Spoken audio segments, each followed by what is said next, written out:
में भी अटूट रखने वाले इस समाज ने राष्ट्र और विश्व को एक से बढ़कर एक प्रतिभाशाली व्यक्तित्व को जन्म दिया है, जिसका लोहा पूरा विश्व मानता है।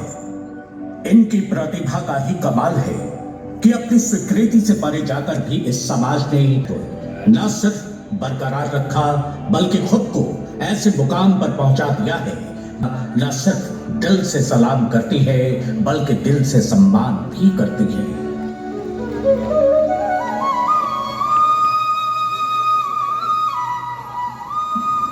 कायस्थ जाति का धार्मिक इतिहास भगवान चित्रगुप्त से जुड़ा है। पौराणिक मान्यताओं के अनुसार कायस्थ भगवान चित्रगुप्त के संतान हैं, जिनका जन्म ब्रह्मा जी के काया से हुआ था। सृष्टि के जीवों के कर्मों का लेखा जोखा रखने के लिए जब तात्कालिक महाविद्वानों में से सबसे सर्वाधिक योग्य का चयन करना था तो ब्रह्मा जी को ज्यादा सोचने विचारने की जरूरत नहीं पड़ी और उन्होंने चित्रगुप्त जी को ही इस कार्य से उपयुक्त माना। यही कारण है आज को चित्रगुप्त वंशी भी कहा जाता है। समाज में नैतिक मूल्यों को बनाए रखने में कायस्थ समाज अपना अमूल्य योगदान देता रहा है, जिसके चलते उन्हें कलम और तलवार दोनों का धनी माना जाता है। यह समाज मौर्य काल से लेकर मुगल काल तक, ब्रिटिश साम्राज्य से लेकर आज की तारीख तक देश के कई प्रांतों में राजपाट से लेकर मंत्री, प्रशासक, न्यायाधीश, लेखक, वैज्ञानिक और राजनीतिज्ञ वर्गों का सबसे प्रभावशाली समूह है। इतिहास गवाह है कि जब जब राष्ट्र को नेतृत्व की आवश्यकता हुई है तो सबसे पहले कायस्थ समाज ने उस पुकार को सुना है और इस प्रकार की सबसे ताजा कड़ी थी विश्व धर्म सम्मेलन में धर्म, अध्यात्म एवं हिंदू फिलॉसफी को दुनिया में प्रतिनिधित्व करने वाले श्री स्वामी विवेकानंद जी।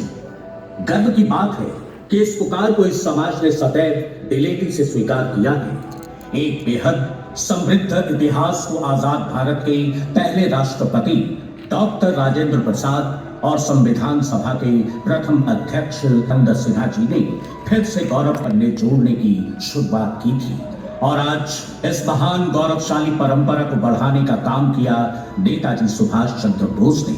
जय जवान जय किसान का नारा देने वाले लाल बहादुर शास्त्री जी ने, जननायक जयप्रकाश नारायण ने, डॉक्टर हरिवंश राय बच्चन ने, महामाया प्रसाद सिन्हा ने, के.वी. सहाय, मुंशी प्रेमचंद, महादेवी वर्मा जी। अगर यहाँ सारे विभूतियों के नाम गिनने शुरू करें तो घंटों लग जाएंगे लिखने और बोलने में। आज भी कायस्थ समाज अपनी बुद्धिमता, अनुशासन और शिक्षा के प्रति समर्पण के बल पर भारत के सिविल सेवाओं से लेकर न्यायालयों, विश्वविद्यालयों और कॉर्पोरेट सेक्टर तक एवं आईटी, स्टार्टअप, चिकित्सा तथा मीडिया जगत में शीर्ष स्थान पर विराजमान है। कायस्थ समाज का योगदान मात्र व्यक्तिगत नहीं बल्कि राष्ट्रीय निर्माण का एक अहम स्तंभ है। लेकिन एक यक्ष प्रश्न आज आ खड़ा हुआ है, क्या कायस्थ समाज धीरे धीरे अपनी राजनीतिक प्रासंगिकता खो रहा है या नकारात्मक नैरेटिव बनाने की कोशिश की जा रही है? क्या हमारी आपसी एकता को प्रदर्शित ना करना हमारी सामूहिक शक्ति को कमतर दिखा रही है? क्या कायस्थ युवाओं की सहभागिता सामाजिक कार्यों में कम होती जा रही है?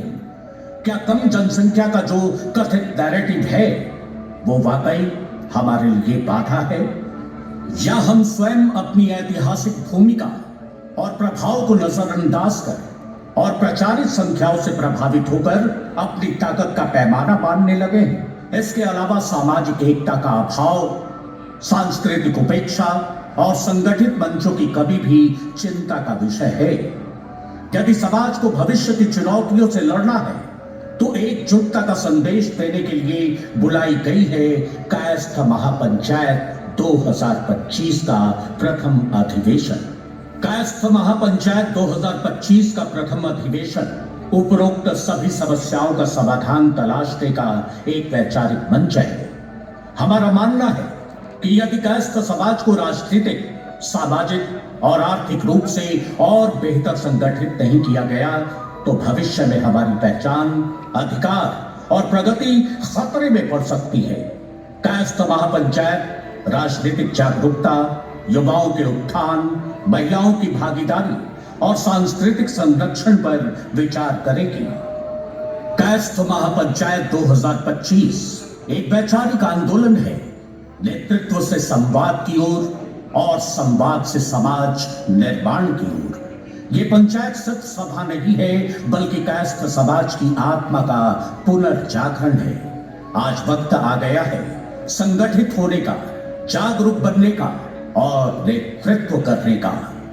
कायस्थ महापंचायत इसी नवचेतना की शुरुआत है।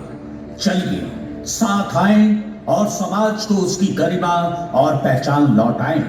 जय हिंद, जय बिहार, जय मां भारती, जय श्री चित्रगुप्त भगवान, जय चित्रांश।